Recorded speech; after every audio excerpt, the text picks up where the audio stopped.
Hello world, Dorothy Dot your Dot. My name comes with options, and I've been spending this afternoon continuing to make the testimony videos, and hopefully this can be the finishing up one.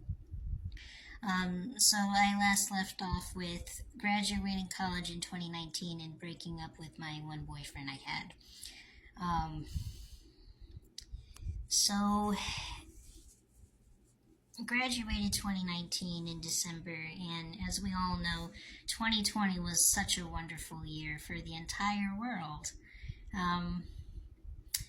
Yeah, when I got back down here and all COVID hell broke loose all over the world, I was trying to find jobs down here in Florida, and I did land a job.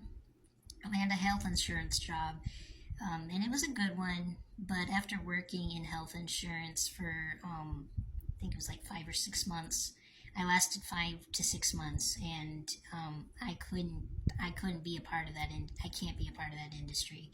Once you're inside and you get to see how it works on the inside, like I had training, like professional training to do the work and job and everything, and when you're on the inside and understand how the things work, I'm sorry, but it is 100% a scam.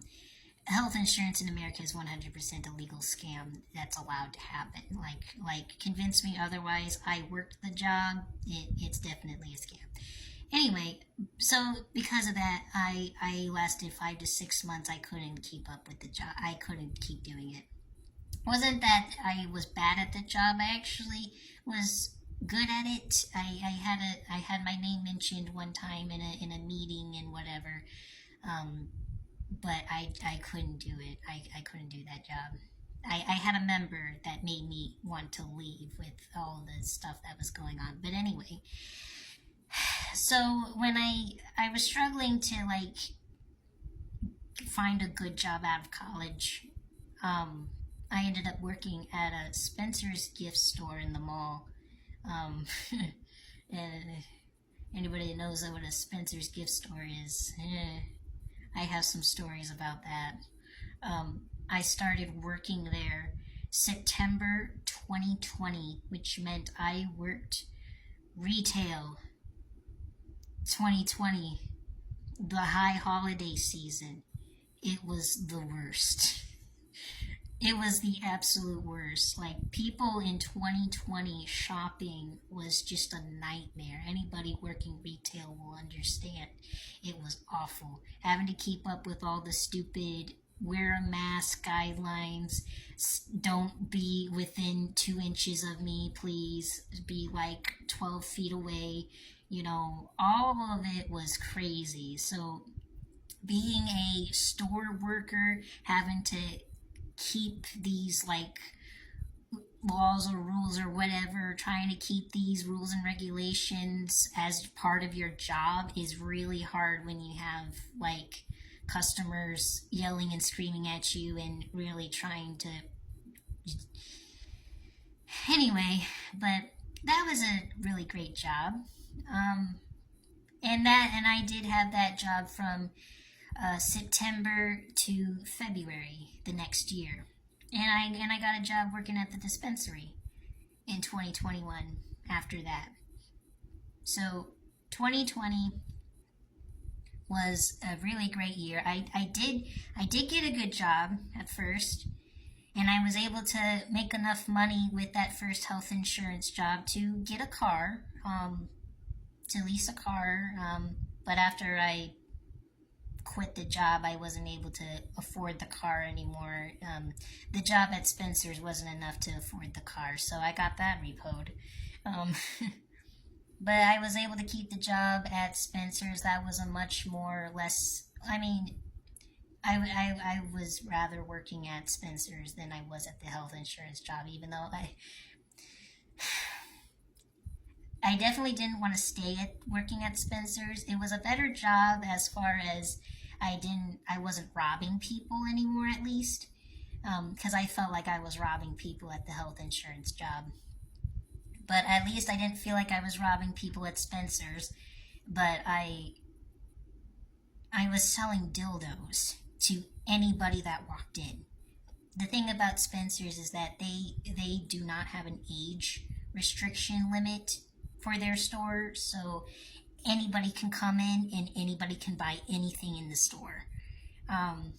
Which means that all the dildos in that back wall is available for anybody to purchase, all ages. And when I say all ages, I mean, I really hate it, but there was like this 12-year-old that bought a dildo and tried saying it was for her mother's birthday gift.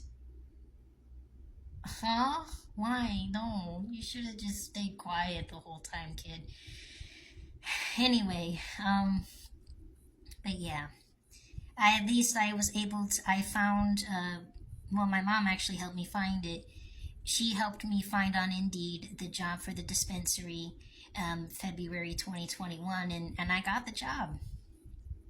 I got the job working at the dispensary in February 2021, and it had been a couple of months, February, March, and it was the middle of April that I had enough. The dispensary was enough money for almost 2 months later, at least.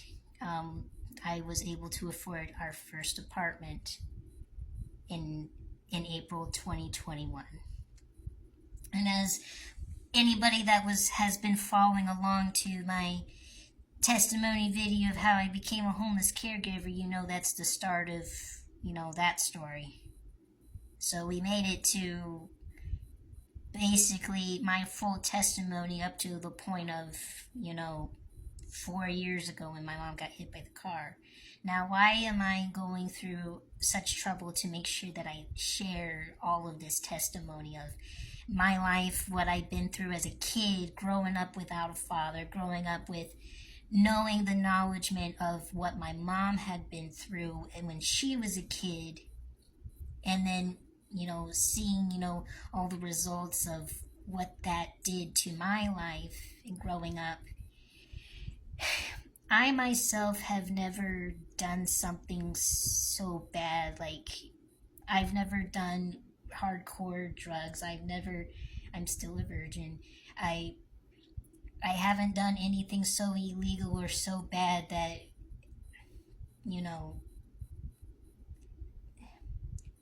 but the worst thing about me is my mind.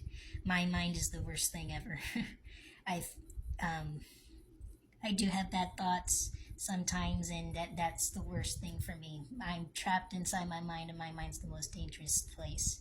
But the reason why I share my testimony of my life is, even though I haven't done much myself, my mind is very dangerous, and what I grew up around was dangerous because it, as I said, my mind is the most dangerous thing for me, because when I was influenced by my mother, and for such a long time I was confused about is being gay okay? And no, it's not. I was confused. I thought, it's not right, but God still loves her, and God still does. He loves everybody, but he cannot allow what doesn't work. He has a specific design, and his design does work perfectly. But if you break that design, it's only going to cause destruction. People get sick when they enter homosexual relations. People get sick. My mom got sick. She had throat cancer being with that woman. And she would have probably ended up really dying if they had never split up. I don't know what the results would have been, but I don't think my mom would have made it if she was still in that relationship. I praise God that he got her out of it. I need to continue saying what I need to say in the next video.